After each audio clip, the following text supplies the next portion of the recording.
Good morning, everyone. Welcome to another episode of Did You Know? This is Angie, as always, bringing you a little tidbit of technology. And today is a very special day. So, before anything, I want to thank um, all of our veterans. Thank you so much for the sacrifice that you've made for the safety of our country, for the safety of my family, for my safety. Thank you to your families as well for being there, for supporting you, and just, immense gratitude. I hope that you are receiving that everywhere you go, the honor and the respect and the appreciation that you deserve. So on that note, I want to move on to continuing, and really finishing our series in regards to how to properly respond to a data breach within your company. So I will mention it one last time, and then we will move on from here. But information like this for smaller businesses in particular is golden. So small businesses, you can access information like this directly from the Federal Trade Commission. It's extremely easy to read and understand. And you can go to business.ftc.gov and gather additional information, as well as request pamphlets like this from them. So we've talked about, you find out obviously that there was a data breach within your company, and what do? There's immediate steps to take, and we talked about that a couple of weeks ago.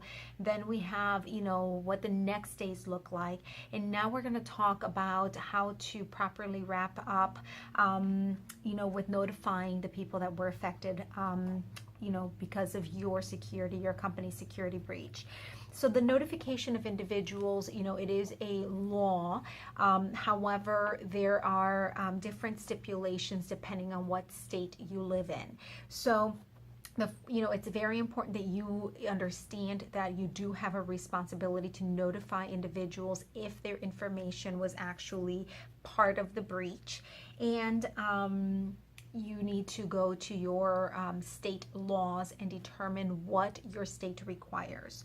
So I'm going to talk a little bit about Florida, because that's obviously where we're based out of.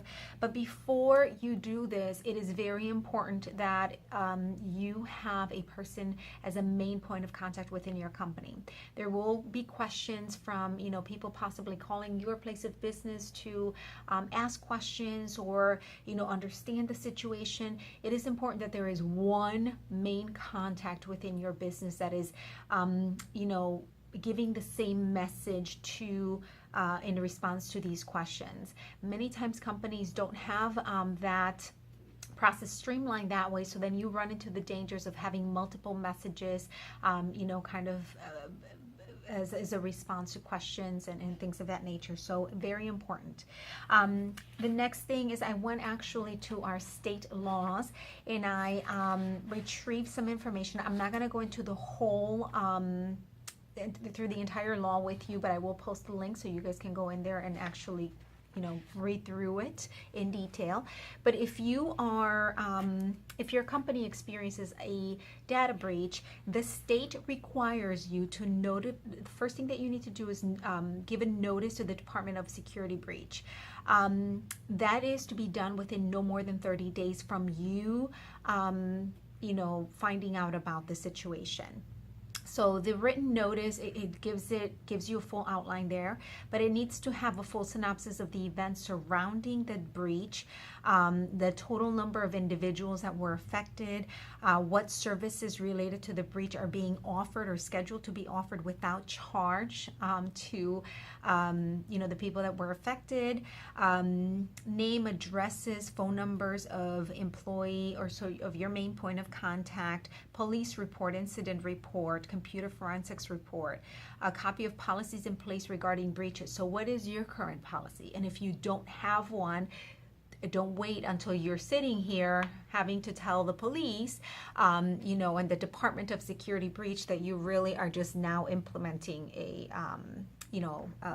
policy in place.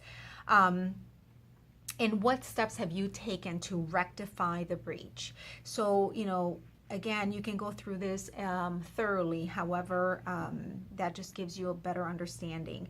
The next thing that you are to do is notify the individuals of the security breach, so individuals that were affected. So again, you have a deadline, no more than 30 days to notify the people affected.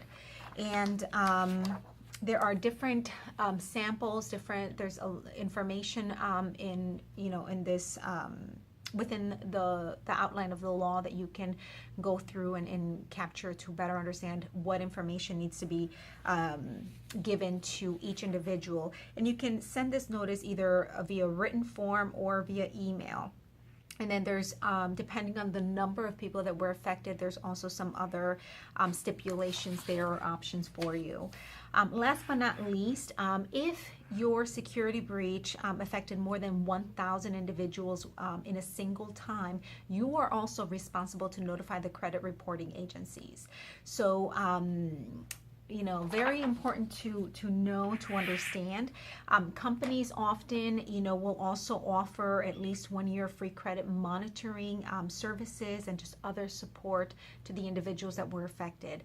If you have been following me, especially for the last 3 clips, including this one, you understand that everything that I've been talking about is either you are being proactive and trying to prevent or have a plan in place from the beginning and do your due diligence, or you are being reactive in a situation like this.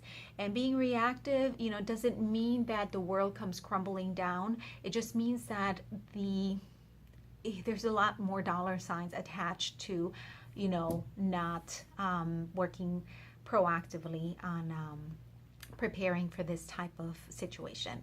If you guys have any questions, pick up the phone, give us a call. You can reach me at 321-248-3954. We do offer a free network analysis to small businesses, medium businesses, so feel free to give me a call and inquire about that.